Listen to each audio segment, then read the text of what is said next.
Svi smo mi to osjetili. Trenutak kada stojiš pred nečim novim. Srce ti lupa i ne znaš je li to uzbuđenje ili strah. Možda je to posao, ljubav, san koji si davno zakopao.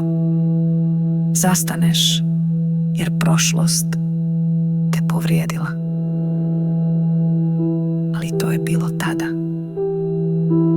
Prošlost je gotova.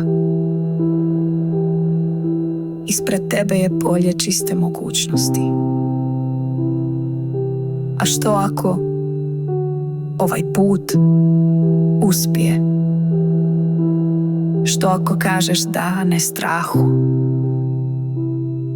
nego mogućnosti nečeg prekrasnog?